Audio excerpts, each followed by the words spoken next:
এই পুকটার দাম আপনারা সবাই জানেন। এই পুকটার দাম মাত্র ১৫ লাখ না, ১৫ লাখ না, ৫০ লাখ না, ৬৫ লাখ টাকা এই পুকটার দাম আছে। আপনারা যারা যারা চিনেন এই পুকটার ছবি ধরবেন, ধরে রাখলে সুন্দর করে যত্ন করে রাখবেন। এই পুকটা বিক্রি করবেন ৬৫ লাখ টাকা। একমাত্র এটা ডলার সিস্টেম বিহ, এটা $89, $89 দেবো আমরা যদি এই পুকটা বিক্রি করতে পারি। এই পুকটার দাম ৬৫ লাখ টাকা, ৬৫ লাখ। $89, $89 শব্দ মানে আজকে ইন্ডিয়াত মারে তো $89, $83 বর্তমান, কিন্তু কি ডলার হিসাব করে দেখুন 65 লাখ টাকা। দামালি না কিন্তু ফুকটা অনেক দামি ফুক। এটা বেশ যত্ন করবেন, ধরে রাখবেন, লাগে হুগাইয়া বউর ভিতরে ভরে হলেও রাখবেন, সুন্দর করে যত্ন করে দেবেন। 65 লাখ টাকা।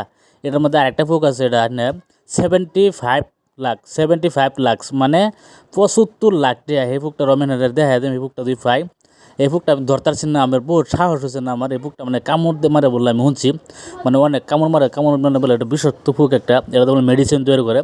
এটা লেখো, এটা 65 লাখ টাকা এই ফুকটার দাম আছে। এটা 2 কিলো পানি ধরে ধরে দিবেন। এই ফুকটা কিন্তু বহুত কামিলা ফুক, মানে বহুত ধরনের চিকিৎসা চলে এগুলি পুহের মেডিসিন দিয়ে। এলাকা এটার দাম বেশি। সিঙ্গেল একটা ফুক দিয়ে 65 লাখ টাকা। এটা কিরম বুঝুন, এক কথা নিয়ে জেহেরিলা ফুক থাকবো। এটা লেখ ওই যে জেনুইন ফাইন এই ফুকটা। আর এই ফুকটা যদি আমি পাই, তো এই ফুকটারও আমি সুন্দর করে এরকমভাবে ভিডিও করে ফান্দে ফেলাইয়া তারপরে আমি এনারা না ভিডিও দেব। ভিডিওর মাধ্যমে ইউটিউবও পাইবেন, ফেসবুকেও পাইবেন, হ্যাঁ পাওয়া যাবেন আর কি। কিন্তু ফুকটার বিরাট ডিমান্ড। এই ধরুন তার দুধটা ঠ্যাং, মাথার উপরে তার দুধটা শিং, 2, 4, 6টা ঠ্যাং, 6টা ঠ্যাং দিয়েছে আর 2টা শিং দিয়েছে। কিন্তু ঠ্যাংটা কিন্তু অনেক লম্বা লম্বা। আমি কিন্তু এখানে ফাঁসায় ধরছি আর কি, হাসা কথা। আমি এভাবে ধরতারছি না, সাহস হচ্ছে না, বাদে একটা বালতির ভিতরে পড়েছে বাদে।